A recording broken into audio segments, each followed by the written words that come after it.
Jane Austen. I've read her books because I sometimes don't read the full books of the people I'm talking about because you don't need the full books. You need the quotes, you need the love letter prompts. I know what I'm giving you, and I'm giving you quality stuff. But I've read her books, so that's even better, and I've watched Pride and Prejudice, and so we can get into it. Let's go. Let's go. So, Jane Austen was born in England in the late Georgian time era, and she died at 41 from a year-long illness. She was the seventh child. Now let's get into the juicy stuff because this time we have some juicy details. Her mom, she didn't see her for the first year and a half. It was the same with all the other children. She didn't single her out. It was a thing at the time. Like, they didn't bond with the baby straight away. They thought that was not important. They thought it would be more important to wait until it's like easier to manage.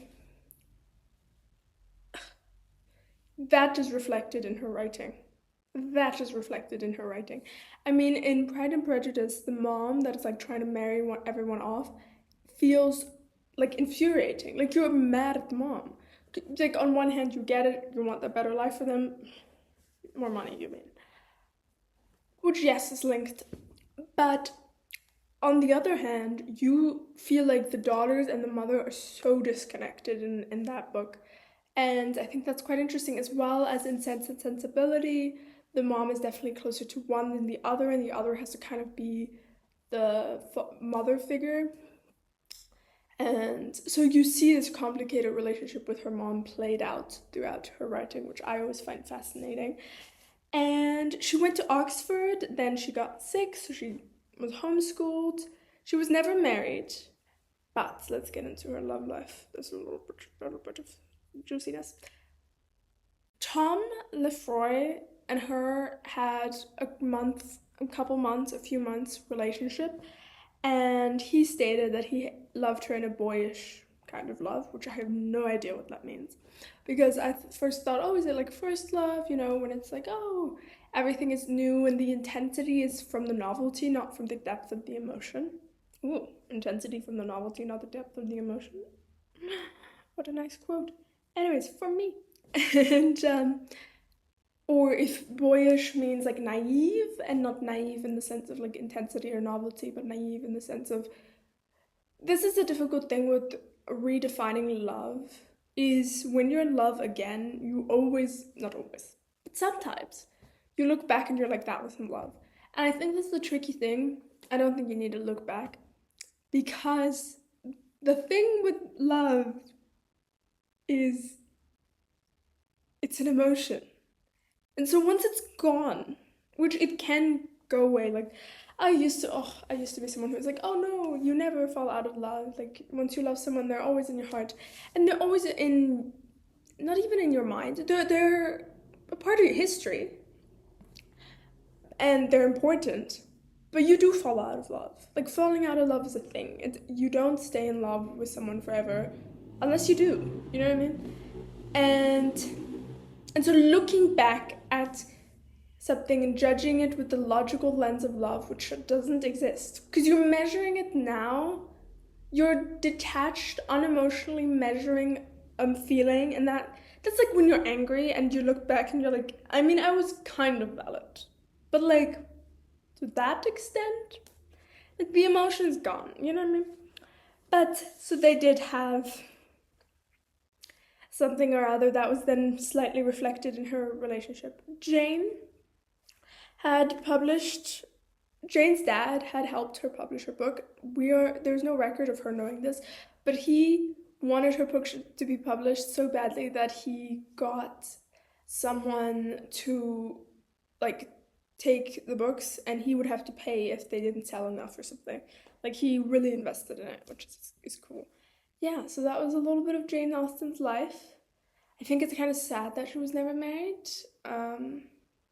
but maybe not. I don't know. It's always interesting. It's interesting to read the. I also think I almost set myself up for failure with starting with Lord Byron, because next to Lord Byron, everyone's life seems so chill and tame. But I think that's also good because he was insane, like insane. So maybe not everyone should be insane. But that was Jane Austen, and now we I have a couple prompts on how to write a love letter. Why would you want to write a love letter? Because you don't want to take people for granted. That is something that is so human, and it is human in the way that is not useful anymore. Like, we used to have to hunt, we used to have to do this, we used to have to do that, and so it would kind of be impossible to take someone for granted, to take food for granted. Salt used to be a luxury, and now it's not. It's not impossible to take foods for granted. It's not impossible to be obese. It's not impossible to, like, all of these things are a product of something that used to work in the environment it was set up in. Like, we are not evolving as quickly as technology and food and ordering services and all of these things. And the same is kind of with love.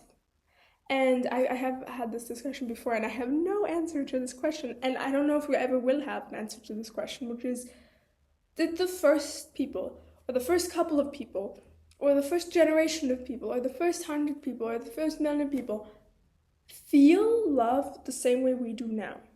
Or is love an intellectual concept? Like, are we intellectualizing an emotion that maybe would just be affection? I don't think so. But did it evolve? Did love evolve? Because we evolved. Like, we don't need our, what was it? I think pancreas. I think we do need it for insulin, but it sometimes gets taken out because, like, it can sometimes go bad or something like that. Same with, like, tons of things on our body now that we don't need. So most things we do need, but there's a lot that we don't really need. Not a lot. There's some, like the pancreas. I'm blanking on the other ones, but there are some.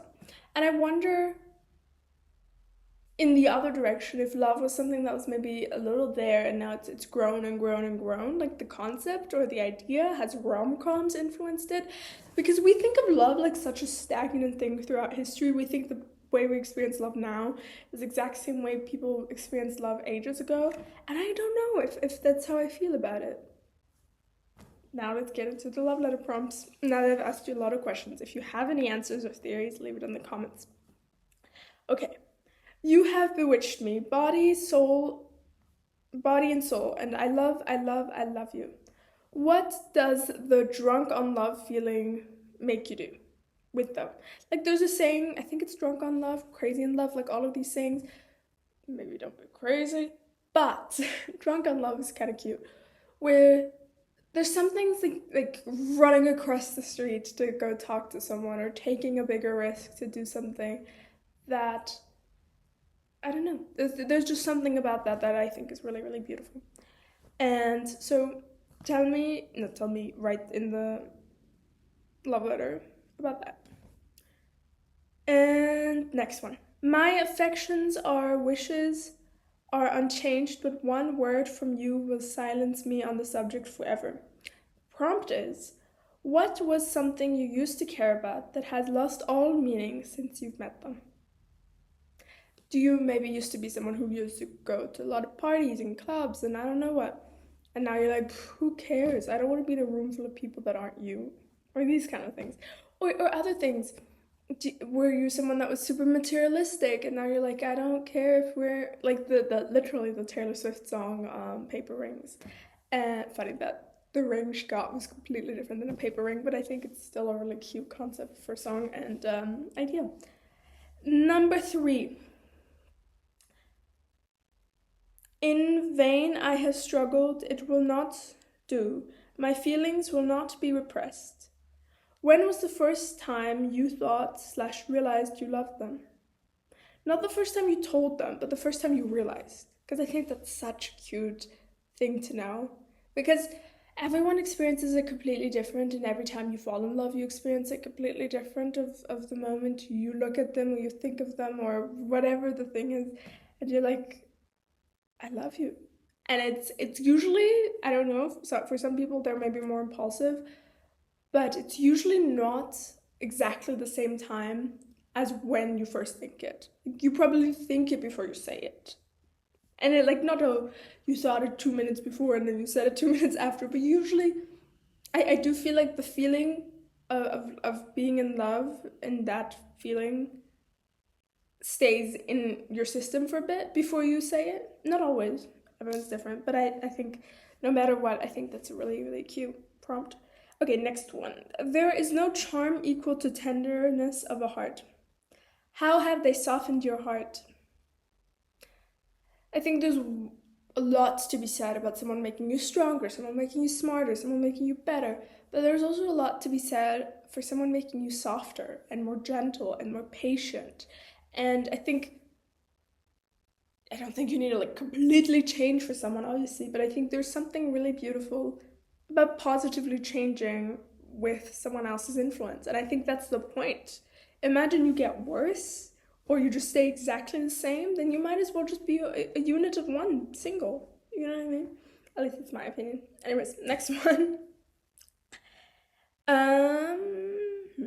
I could easily forgive his pride if he had not mortified mine. From Pride and Prejudice. What pride or prejudice moment have you had? Specifically at the beginning of your relationship, before you maybe were together, but just like, what's one misconception or assumption you had about them that was proven completely wrong? And by presenting this information, you want to shortly mention the prejudice and then longly explain why you don't feel that way. You don't want to do it the other way around. Okay, don't forget to check out my books. I'm a writer and a poet, and I hope you enjoyed. Are you a question or an answer? The fools who think to stand alone with an idea is scary are the same that see comfort in the majority. But if the majority was right, no one would write. No one would think to raise a pencil to each of the new empty papers. Nobody would want to turn paper into pages. Because the peace a writer searches for in a blank page would be found in the world. The discussion of right or wrong is subjective, yet, most of the time, the ideas we love would fade away as quickly as everybody else. We love to be loved, but don't love to be questioned. Yet, wouldn't you rather be a question everybody answers differently than an answer nobody knows? They might never see you, and you might never see them. They might never see you. They might never hear the disappointment in your silence. They might never know the sentences you want to say but don't in fear of sounding like a broken record. They might never see all the insecurities you don't point out to them because you're scared they will stand out to them now too. They might never see the small changes in your pupils when you look at them because they never see your eyes when you don't look at them. They might never see you outside of the context of them. They might never hear the small sighs in the morning when you start another day trying to be better, but being pretty sure you will fail. They will never hear the songs you skip because they make you too emotional. They will never hear all the things you think are so clear, but you never said to them. You might go through life hearing different reviews of the series of books which is your life, none true, but some quite inventative and far-fetched. You might never be seen or heard the way you crave to be. But maybe you will. And that maybe makes it exciting. That small string of maybes might hold you up. It is what makes you go out on yet another date you hate to get dressed, to get to know someone outside of their home, to try to talk. The small maybe is what we live for. The small maybes of life. Maybe I'll run into the love of my life. Maybe the career I love will love me back. Maybe this life is worth another try, she says, with a small but sharp sigh. So quiet that only another maybe could hear it. And maybe someday the two maybes turn their sighs into laughter and their ears into their most used part themselves. Who knows? Maybe. Even horrible things have to start. What's the point of trying if all I do is wrong? He thinks the second part of the sentence, why am I guilty until proven innocent? I am a New York journalist. My birthday is on the 24th of December 1994. I just turned 30. It's Christmas and I'm alone in all the ways a soul can be and a body cannot be. I am 1 meter 95, 58 centimeters. Or in feet, that's 6 feet 5 inches. I know I shouldn't be so exact. And to be honest, I'm not even such a numbers guy. But that's partially how the world has defined me. And since it's one of the few positive traits I get complimented on, I keep it close. Like a lonely woman and her Birkin. I swear I'm not as shallow as I sound, he says to his date, Annabelle, who clearly is just as annoyed at life as he is. They both do the first date angry tango. They both thought at least twice, well, you seem nice. Why are you still single? But what they actually ended up saying was, what do you bring to the table? He says. His date replies, nothing. We are at a restaurant, so last I checked, that's the waiter's job. Then she fell into a laugh so deep you would have thought she was a comedian who just hit a comedic home run. That was the first page and one sentence of the second page of my fiction book. It's called The Great Souls Disconnect. If you also just look up my name, Anna Cobbler, I will put it here how to type it. Also, it's my username. You can check it out on Amazon. It's available on Kindle and hardcover. Look at this cover. I hope you enjoyed those trailers of my books, and if you want to read on, order them on Amazon. Everything is linked in the description, always. And you can also always look it up under my name, Anna Cobbler. Thanks.